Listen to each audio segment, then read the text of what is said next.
If you've been trying to kick that diet soda or pop habit, well, now may be the time. As of now, we should avoid, as much as we possibly can, artificially and sweetened beverages. A new study suggests diet pop may raise a person's risk of developing a serious heart condition. We take a closer look at this condition and people living with it. I woke up on a stretcher with the paramedics all around me. We'll explore this and much more in this week's Prescription for Life.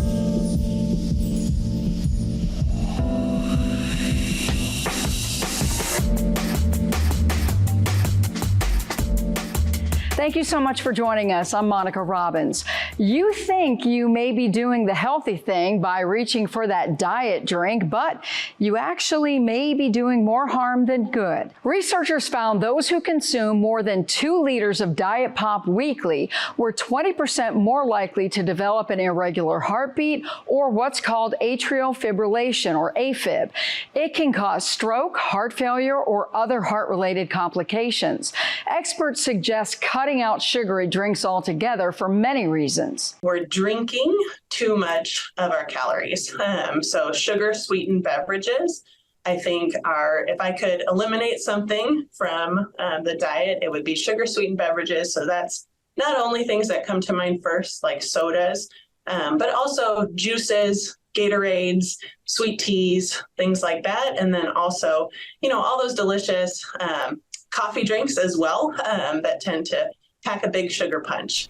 One more thing, doctors say don't fool yourself in thinking drinking a low sugar or low calorie artificially sweetened drink will be healthier.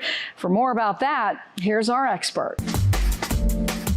Joining me now is Julia Zampano, who is a registered dietitian with Cleveland Clinic, talking about pop. What did you drink today? How many sodas do you drink in a day? Is it really that bad for us? Well, yes. I mean, in a nutshell, yes. And we know that what we've known in the past is that soda can increase your risk of cardiovascular disease, obesity, diabetes, insulin resistance, abdominal weight gain, metabolic syndrome. We know it can lead to all of these things. And now this recent study shows that it increases your risk for atrial fibrillation, which can increase your risk of stroke. And the study took 2 liters or greater a week was the consumption that it had noted increased your risk. Is there a safe level somebody can have? I mean, should we look at this as like a treat? I think we should look at it as a treat. I think as of now, we should avoid, as much as we possibly can, artificially and sweetened beverages and stick to mainly water, maybe a small amount of 100% fruit juices or vegetable juices, but really sticking to like coffee or tea, but really trying to avoid those beverages altogether. Occasionally, once in a while, it's probably fine, but for now, really avoidance is ideal. But wait, you're telling me I can't have the diet whatever, and that's what everybody thinks, well, I'm going to do that so I can lose weight. Is it not working? I personally don't see that diet beverages support weight loss. I mean, in my years of patient care, normally I will try to take most of my patients off artificially sweetened beverages, obviously mainly being diet soda, those carbonated beverages. We know there's a lot of other health risks. We know they can deplete your calcium in your bones, so lead to more bone loss. We know they're not good for your teeth. It's not good for your gut microbiome. So artificial sweeteners can disrupt some of those healthy bacteria from growing. So we know none of those things are supportive for overall health. And then from weight loss, I haven't necessarily seen the positive outcome of diet soda on weight loss. I really think it can inhibit weight loss because it does stimulate your desire to have more sweet beverages and sweet foods because you're constantly drinking and having some of that sweetness in your mouth. So it's very hard to get away from the sugar cravings when you're consuming that artificial or sweetened soda all day long. Well, the new craze, though, is going back to pure sugar, you know, because the artificial sweeteners are so much sweeter than natural sugar. Right. So if you're going to do this, is it better to go to a normally, you know, a cane sugar drink, or just stay away from it? I would just stay away from it, to be honest, because we know cane sugar is not necessarily good for us either. It still stimulates the brain. It still stimulates a lot of cravings, sugar cravings. So I would just, you know, discount it altogether and making it a special occasion type thing. All right, let's talk alternatives. You know, a lot of people go for the little, you know, the tubes of artificial sweeteners that you put in your water and to flavor your water. Are those okay? So those are artificially sweetened. So, you know, there are some artificial sweeteners that are better than others, such as a stevia-based sweetener tends to be a little bit more safe, not as many negative studies against it. So if you are going to choose something like that, make sure it's a more higher quality herbal sweetener like stevia.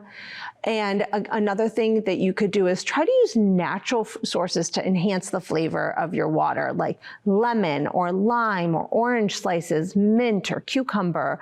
All of those things can add so much more flavor without any of the negative health effects. What about juices? We often tell parents, don't give your kids juices in the sippy cups because it can damage their teeth. Sure. Or should we be staying away from natural fruit juices too? I think a little bit of natural fruit juice, 100% fruit juice, or a vegetable juice is fine. Again, we want to keep it in moderation, 4 to 8 ounces a day, but that can add a little bit of flavor to your beverages too. I even say maybe splash a little bit of juice in your water too, 100% fruit juice, like an ounce or two, just to give it another little boost of flavor. So we can work those in a little bit. We just want to make sure we're not drinking all day long sweetened beverages or juices, because then again, it can lead to still negative health outcomes, even though it's 100% fruit juice. So a number of people will tell me, and asking for a friend here, that when they try to get off the pop, when they try to get off, especially the caffeinated beverages and the artificial sweetened beverages, that it's almost like a withdrawal. How long does that last? And should you be doing anything in the interim to help with that withdrawal? Sure. So it depends on each person and their reaction to it. I think it depends on how much soda you're actually drinking, you know, how quickly you withdrew it, you know, and then your body's reaction to it too.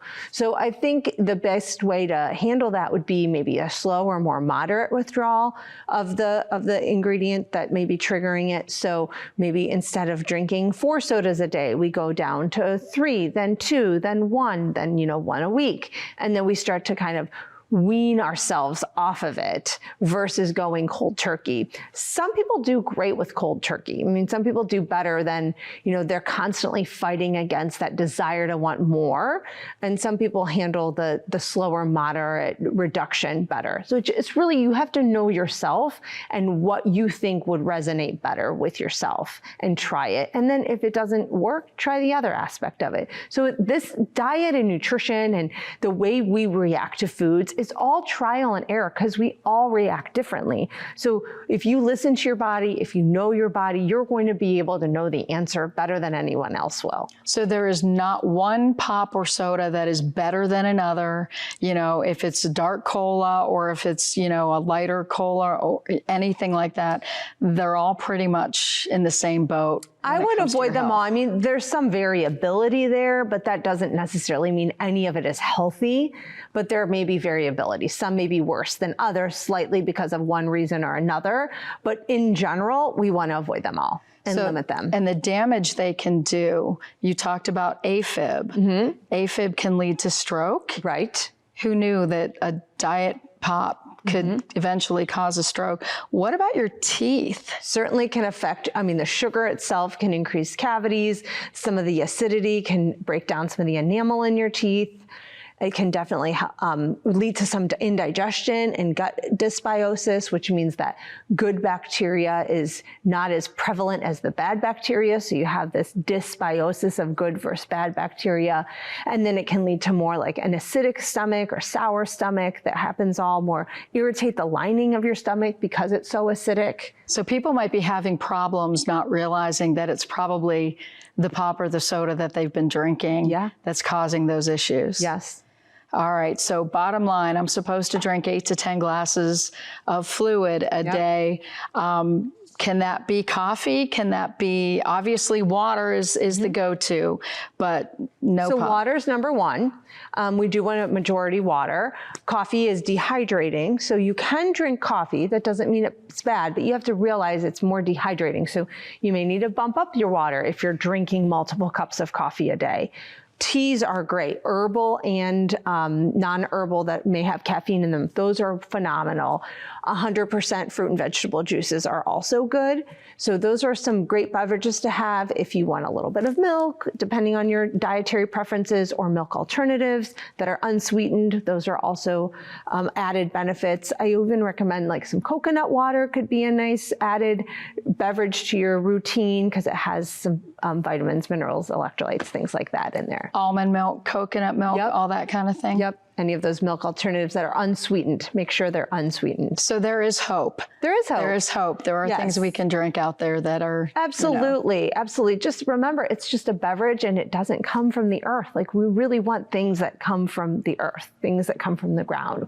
You know, fruit juices come from fruit and those come from the earth. We really want to focus on simplicity when it comes to our diet because all of these artificial added foods that we're consuming are really leading to a lot of health concerns and health issues. As always, phenomenal insight. Thank you so much, Julie. Thank you. Thanks for having me. Still ahead, a closer look at what is AFib and its causes. Plus, after 2 years of feeling out of shape and even collapsing, a California woman gets the shock of her life. I ran a marathon. I played, sports my whole life. How could there be something wrong with my heart? We've been talking about a recent pop study where researchers found those who consume more than 2 liters of diet pop weekly were 20% more likely to develop atrial fibrillation, or AFib, which is an irregular heartbeat. Our Memphis TV station takes a closer look at the heart condition, commonly known as AFib. March 1st, 2022, I went to St. Francis with COVID. Breathing very deeply and hard and strained, unable to breathe. They told me I wasn't testing positive for COVID. I was in AFib. AFib is an irregular rhythm of the heart, mostly involving the upper chambers called atrium of the heart. It causes a lot of symptoms, like they can have shortness of breath, they can have chest pain, they can have palpitation, dizziness, fatigue. Hey, good morning, Mr. Warren. How are you, sir? They also can lead people to have other complications as bad as congestive heart failure. They can have stroke in different severity, and also that can lead to death. Deep breath, sir. Breathe. In and out. I'm going to look at your legs, make sure you have no swelling. The only thing that's different is I take more medications than I ever have before, but I feel perfect. I mean, I do. You're as good as normal, as good as new. I feel like I've been to Service Master and it never happened. Some famous people have been diagnosed with AFib, like actor and comedian Howie Mandel and basketball legends Kareem Abdul-Jabbar and Larry Bird. For an inside look at what people living with AFib experience, Eric Canhert shares the journey of a San Diego woman who received a diagnosis after years of complications. Played tennis for Torrey Pines High School. Candace Donahoe We were superstars. is all heart. We had 6 nationally ranked tennis players on our team. Before ruling the tennis courts at Torrey Pines High in the 90s, she vividly recalls that moment as a kid I fell in love with it. when her heart filled with the competitive spirit. My dad used to be a hockey player, and he made it into a game. He said, try to pass me, and on the tennis court. And so when he made it a game for me as a child, all of a sudden I realized I was super competitive. Sinking her heart into every serve and return born, the fierce competitor, I'm a Hoosier. got a D1 scholarship to Indiana University. We won the Big Tens when I was there. In 2001, Candace was training in San Diego's finest half marathon. 20 yards in front of the finish line, I collapsed into the chain link fence. I woke up on a stretcher with the paramedics all around me. She was originally told the blackout was due to dehydration, but the problems persisted. For the next 2 years, Candace felt out of shape, out of breath, even collapsing a few more times. It was after a jog when her dad, a doctor, noticed her face was very pale. So he, checked my wrist and he couldn't count my pulse. After several doctor's visits and opinions, Candace eventually saw an electrophysiologist, a doctor specializing in the heart's electrical system. And ended up doing an ablation and diagnosed me with atrial fibrillation and atrial flutter. Turns out the woman, known for being all heart on the tennis court, had an underlying heart condition affecting about 5 million U.S. adults. I ran a marathon. I played, sports my whole life. How could there be something wrong with my heart? And we often say if you live long enough, you will develop atrial fibrillation. Sharp cardiologist Dr. Charles Athill says it's rare to see AFib under the age of 50, but younger people can mistake it for stress or anxiety. We tend to take a long time to make that diagnosis because we assume that it's often something else and not something as serious as atrial fibrillation. Candace's doctors found part of her heart's electrical pathway was beating 4 times higher than normal. It's a very kind of chaotic heart rhythm. Candace's ongoing health complications sparked her interest in getting into the medical device field. In fact, the insertable cardiac monitor she eventually had implanted next to her heart is from the med tech company she works for. The device, smaller than a AAA battery, zapped the circuit her heart was taking so it would no longer spike and helped monitor her heart activity. Right now I know what the triggers are and what things I need to do to make sure that I don't push myself beyond the limits. Turns out heat was triggering Candace's heart rate, and she's not the only one avoiding triggers now. Since I was diagnosed, my mother and her brother both got diagnosed with atrial fibrillation. So it turns out it was in the family. 2 decades since that first collapse, Candace recently got the cardiac monitoring device removed, and the once uber competitive athlete admits scaling back has been hard. I got a Peloton. I no longer, because I can't seem to help myself, I'm so competitive, they put me in one of those classes. It's okay to finish last for once, Candace. Yeah, I don't like that. But it's really important, that you listen to your body, go see the doctor if you don't feel good. That'll do it for this edition of Prescription for Life. Thank you so much for joining us. We'll be back next week with another dose. Until then, I'm Monica Robbins, wishing you and yours good health.